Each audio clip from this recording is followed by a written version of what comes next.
On October 11th, Deadline Hollywood revealed that on behalf of Paramount, the newly installed head honcho Emma Watson, a Shari Redstone hire, had won the bidding war for Cleopatra. One would think that the movie about one of the most recognizable women in history, written by a female in Laesha Kalogridis, directed by Patty Jenkins, who many have wanted to see direct more big-budget blockbusters, and starring Wonder Woman herself, Gal Gadot, would be received with excitement. But one would be wrong to think that. That is, those who are in it for a good movie and hope for reasonable historical accuracy are very excited about how good this can be.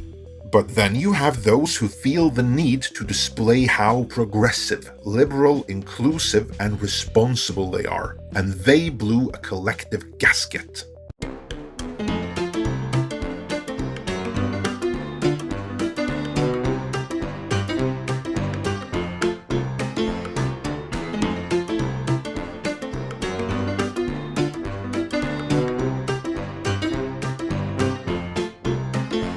In this editorial, I will begin by doing something those outraged by Gal Gadot's casting did not, namely briefly go through who Cleopatra was. Then I'll explore her past history on film up to this point, before weighing in on the backlash against the casting of Gal Gadot. Before we begin, I would also like to invite you to subscribe if you haven't done so already. And if you are already subscribed, I would ask you to check that you are indeed still subscribed, because this platform does sweeps aimed at deleting inactive users, but their bots are sometimes a bit overzealous. The historical Cleopatra, the seventh of her name, lived from the year 69 BC to 30 BC. She was the last active ruler of the last dynasty of ancient Egypt. After her death, Egypt became a province of Rome. During her lifetime, the glory days of Egypt were already in the distant past. To put things into perspective, there is a greater distance in time between Cleopatra and the construction of the pyramids than there is between us and Cleopatra. While Cleopatra was the ruler of Egypt, she was by all accounts not of Egyptian stock. Her dynasty, the Ptolemaic dynasty, was of Macedonian descent, appointed rulers of Egypt by Alexander the Great 3 centuries earlier. By modern standards, that means they were Greek. The Ptolemaics preserved that heritage. They practiced inbreeding. History records that Cleopatra's father was Ptolemy XII, and history assumes that Cleopatra's mother was Cleopatra V, the king's wife, and possibly his half-sister. Even while ruling Egypt for 3 centuries, they spoke Hellenic Greek. Our Cleopatra was supposedly the first of her line to have bothered learning Egyptian. She is most known for her romantic relations, in reality strategic partnerships, with first and foremost Julius Caesar and secondarily Marcus Antonius, the two men we today refer to as Julius Caesar and Mark Antony. It should be noted that going that far back in time, there is a lot we will never know. No records of Cleopatra made during her lifetime have survived. What we do know comes from Roman historians who told her tale after the fact. There are busts which give us a good indication of her features, but not of her exact complexion. Our absolute best estimate, though, based on all evidence at hand, is that the real Cleopatra looked something like this. In other words, she looked quite Mediterranean. While the exact genetic makeup may differ, one A-list actress who shares that Mediterranean look is Gal Gadot. Of all actresses to have portrayed Cleopatra on film up until this point, she, insofar as anyone can tell, is one of, if not the closest match with the historical Cleopatra to date. Let's take a brief look at some of those who came before her. Ever since the Victorian era, Cleopatra has been closely associated with ancient Egypt, and she has appeared in numerous books, plays, and movies, some of which took their subject matter seriously, others ventured more into the realm of parody. Among the most notable ones, though, we find French actress Jeanne d'Arcy, who was the first to portray Cleopatra on screen way back in 1899. After many others over the next half-century, Sophia Loren portrayed Cleopatra in 1954, but the most famous, of course, was Elizabeth Taylor's Cleopatra in 1963. That movie is worth a retrospective all of its own. Perhaps we'll do one when this movie is getting ready for release. Suffice to say though, it was one of the most expensive movies ever made, and it flopped so badly it ended the old Hollywood studio system. After many more in between, Cleopatra was portrayed by Monica Bellucci in the live-action remake of Asterix and Obelix, Mission Cleopatra, in 2002. My preferred rendition though, both of Cleopatra herself and of her story, is by Lindsay Marshall in the 2005 HBO series Rome. I cannot recommend that series highly enough. If you haven't seen it, go watch it. You can thank me later. Now though, we'll be getting a new take from director Patty Jenkins and Gal Gadot. That has me and many others who appreciate historical dramas going for reasonable historical accuracy excited. But we're not the loud ones on Twitter. The crazies are the ones getting the headlines, and kudos to both Data Racer and Bounding Into Comics for capturing a representative sample of them. The backlash was, by necessity, swift. I mean, if those who took offense to Gal Gadot's casting had taken 30 seconds to Wikipedia the historic Cleopatra, there probably wouldn't have been much of a backlash at all. However, those offended clearly didn't have time for that. Instead, they made a snap emotional judgment and angrily expressed their opinion on a subject matter on which they're not qualified to have an opinion. The reactions generally ranged from Gal Gadot being too white to Gal Gadot being too Israeli, with everything that comes with that. Achoo!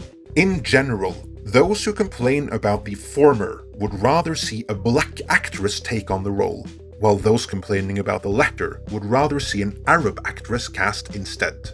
Both points of view are more than anything else ideologically driven, lacking any kind of real-world support.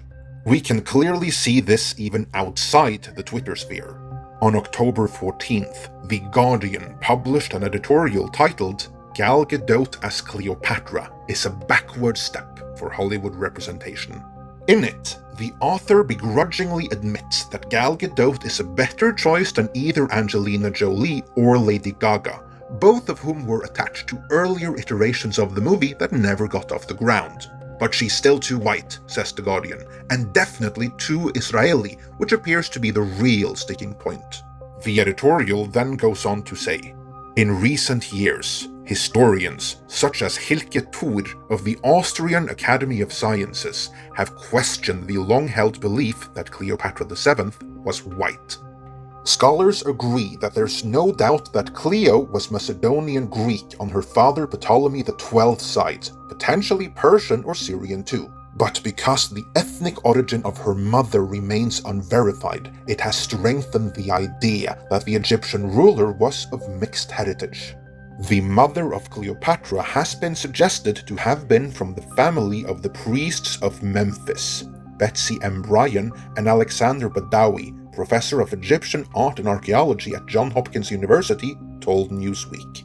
If this were the case, then Cleopatra could have been at least 50% Egyptian in origin. Now, allow me to translate that into non-bullcrap.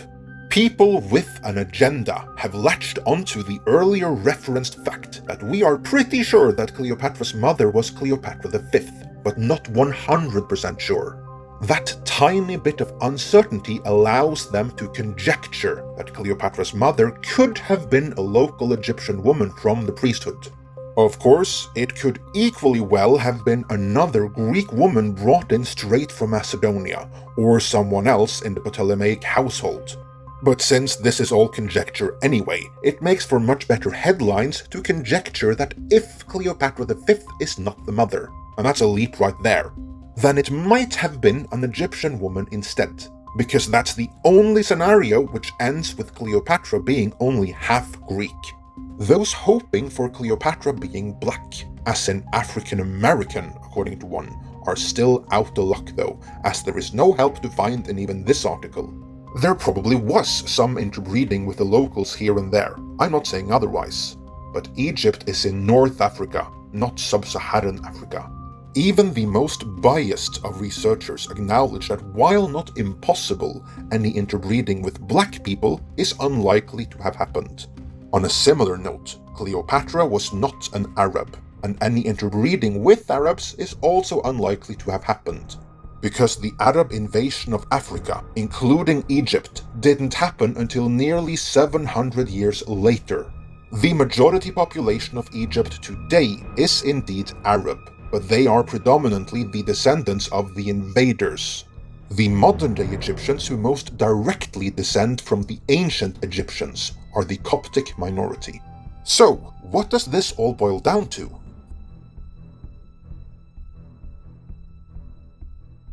We will never know what Cleopatra actually looked like. We will never know her exact genetic makeup. That information is lost to history, and it can never ever be retrieved. The best we can do is approximate based on what evidence we have to go by, and when we do that, we get a Cleopatra that looks something like this. There are no doubt many more actresses of many different ethnicities that may look more like that than Gal Gadot does, but you could have done worse.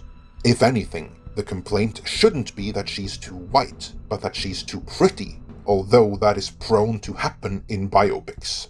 What's so depressing though, is that a mere 5 years ago, I don't think this would even have been an issue.